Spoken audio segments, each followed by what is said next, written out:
My name is Amanda Hughes, and I have been at Abba House for 18 months.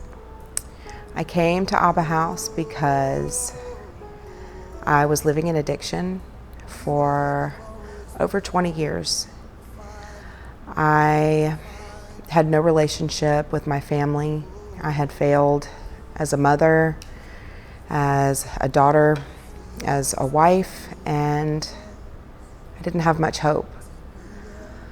But in 2021, I became desperate for a change. I looked around at my life and I couldn't believe what it had become. I thought, is this what I was made for? Is this really what I'm here on this earth for? Is to live a pointless, empty life? I found myself pregnant with a man that I barely knew, and I didn't know how I was going to provide for her. So when she was 3 weeks old, in December of 2021, I moved to Abba House.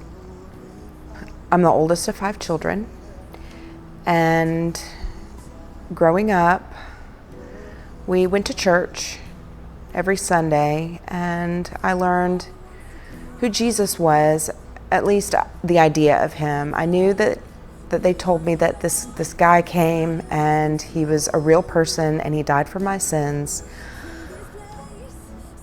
And I got baptized at 7. Well, shortly after I was baptized, I began to experience abuse in the home, and this went on for a few years until I was 12.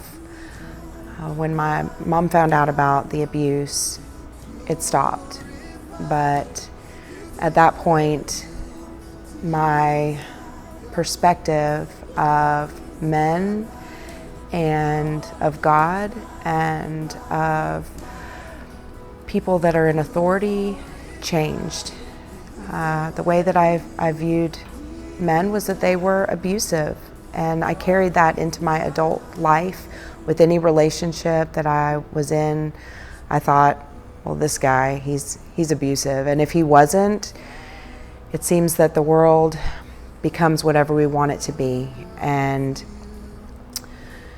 so I found myself in an abusive relationship. So not only did I carry the shame of the abuse itself, but I was also full of shame over the lies that I told. See, I covered it up. I covered it up with lie after lie, and the lie grew and grew and grew. It was the same lie, but the weight of that lie and the burden of that lie grew as I got older. I was full of shame when I would go into relationships. I would think, I can't possibly tell them the truth. You know, they're not gonna accept this. They're not gonna like me or love me after this thing that I've done. I felt very responsible for the lies, and not only the lies, but I felt like it was my fault that I was abused. This followed me into adulthood, and I tried to mask it with drugs and alcohol and relationships and anything to cover up the feeling of shame. After 20 years of living deep in addiction, I finally had enough. I had enough. I was ready to face the truth. And so coming to Abba House, we are put in a place where it is safe to share our story. And as we share our story, as I've shared my story, the things that I found difficult to share have become easier and easier. The truth has become easier for me to share. And some of the weight of the lies and the shame of the lies have lost its power. Walking in forgiveness is probably my biggest healing at Abba House. Learning how to forgive others and letting them go They say that holding on and not forgiving someone is like drinking poison and hoping that they'll die. And I did that for a long time.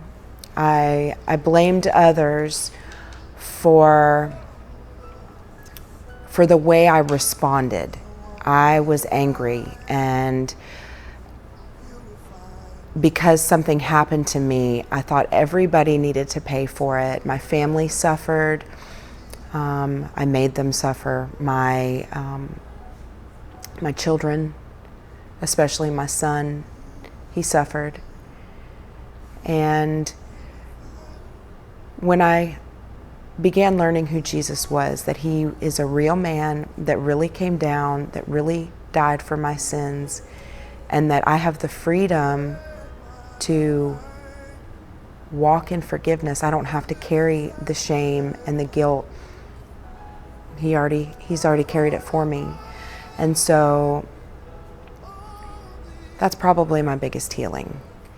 Being able to let others off the hook, being able to let myself off the hook, and thereby my confidence level has increased.